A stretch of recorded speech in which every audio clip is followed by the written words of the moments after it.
सब ना लाभ कछुआन, बिन हरि कृपा न होवही, गावही वेद पुराण। कि जो भगवान शंकर जी हैं वह माता पार्वती जी को समझाते हुए कहते हैं कि इस संसार में सबसे बड़ा लाभ संतों का संग मिलना है। जिस मनुष्य को जीवन में ज्ञानी संत मिल जाते हैं, सच्चे संत मिल जाते हैं, तो कहा यही जीवन का सबसे बड़ा लाभ होता है। क्योंकि हमारे जो वेद पुराण हो गए, हमारे जो धर्म शास्त्र हो गए, उनमें यही समझाया गया कि संतों का सानिध्य भी भगवान की दया से मिलता है। और कहा कि जो मनुष्य ज्ञानी संतों का सानिध्य प्राप्त कर लेते हैं, समय के सच्चे संतों की शरण में जाते हैं और उनके माध्यम से अपने कल्याण की बातों को सुनते हैं, अपने हित की बातों को सुनते हैं। और कहा कि जो मनुष्य संतों की बताई गई बातों को अपने जीवन में उतारते हैं, अपने जीवन में धारण करते हैं, तो कहा उसी मनुष्य का जीवन श्रेष्ठ बन जाता है, उसी मनुष्य को परम पिता परमात्मा की प्राप्ति हो जाती है। क्योंकि कहा गुरु के वचन प्रतीत न जेहि, सपने सुख सिद्धि सुलभ न तेहि राम। सिया राम जय जय राम राम राम, सिया राम जय जय राम। प्रथम भक्ति संतन कर संगा, दूसरी रति मम कथा प्रसंगा राम। सिया राम जय जय राम राम राम, सिया राम जय जय राम। ते सिर कटु तुम बड़ी समतुला,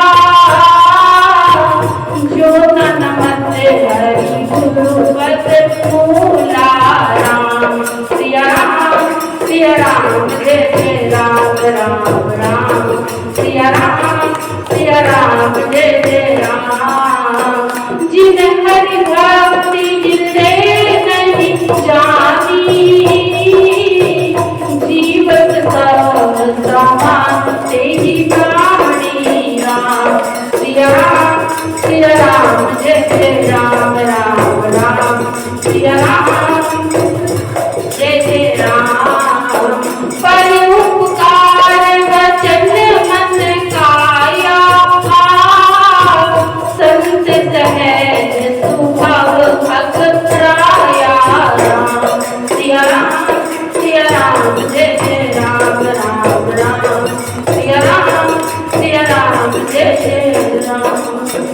कि क्या कहा गुरु के वचन प्रतीत न जेहि, सपने सुख सिद्धि सुलभ न तेहि।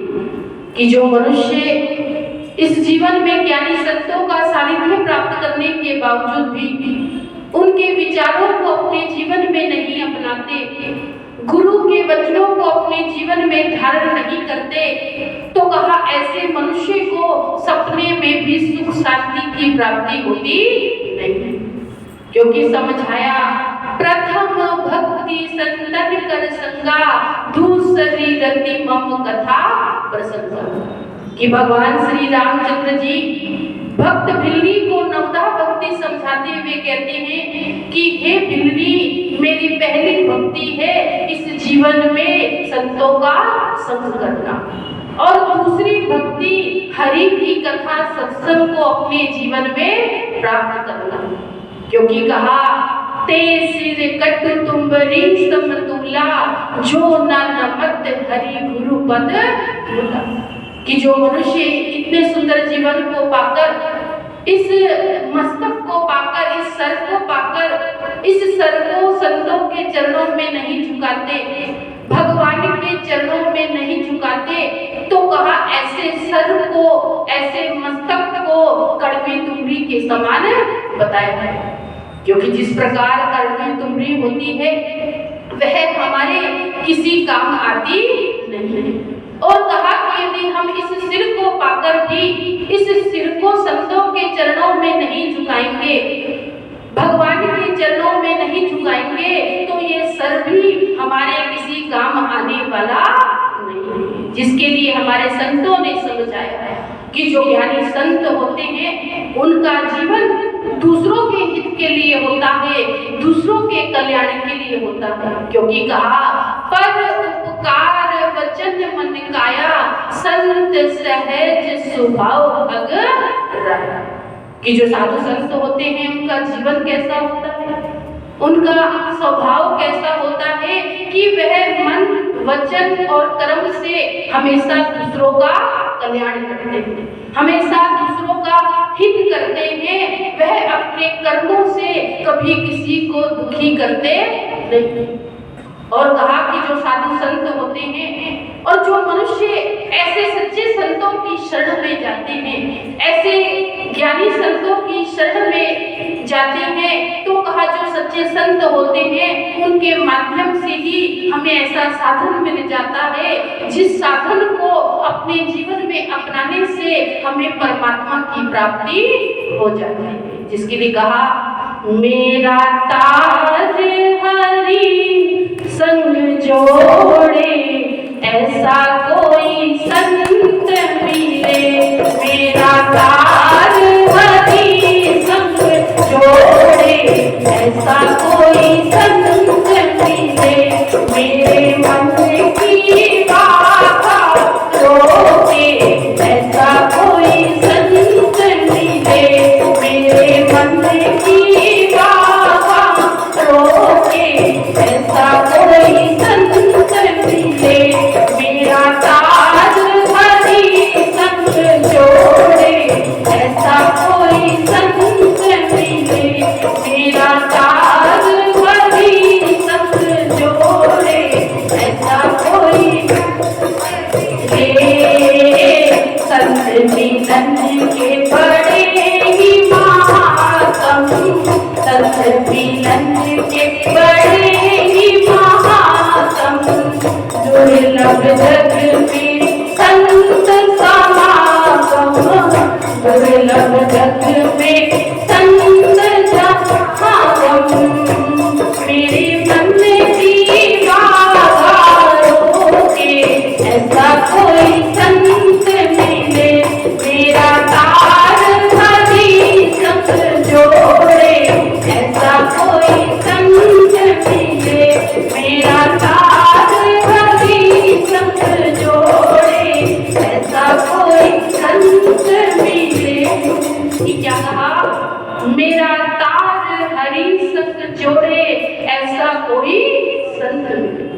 कि जिस प्रकार एक मकान होता है और उसमें लाइट का कनेक्शन हो, उस मकान में चाहे कितने ही बल्ब लगे हो, लाइटें लगी हो, ट्यूबलाइट हो, लेकिन यदि तार का कनेक्शन पावर हाउस से नहीं होगा तो कहा कि वह ट्यूबलाइट जल सकती नहीं।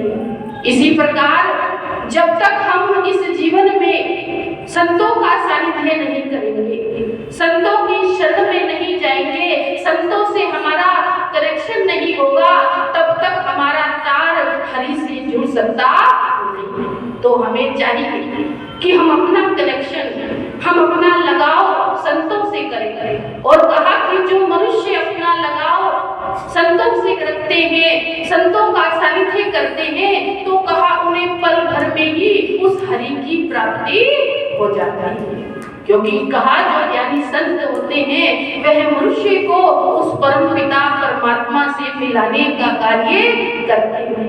क्योंकि जिस प्रकार मान लो एक लोहे का टुकड़ा है और यदि उस लोहे के टुकड़े को हम चुंबक के साथ जोड़ देंगे तो कहा उस लोहे के टुकड़े में भी जो चुंबकीय शक्ति आ जाती है।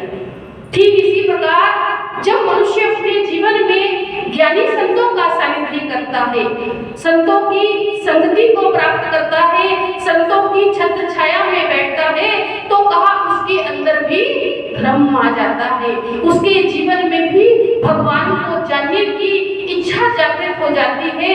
तो कहा ऐसा मनुष्य अपने जीवन में उस परमात्मा को प्राप्त कर लेता है। तो हमें भी चाहिए कि हम भी इस जीवन को पाकर समय के सच्चे संतों की शरण में जाए, ज्ञानी संतों की शरण में जाए, ताकि हमारा भी जीवन पाना सार्थक हो जाए। तो एक छोटा सा भजन होगा, उसमें भी सार्थक। प्रेम से बोलिए श्री सद्गुरुदेव महाराज की।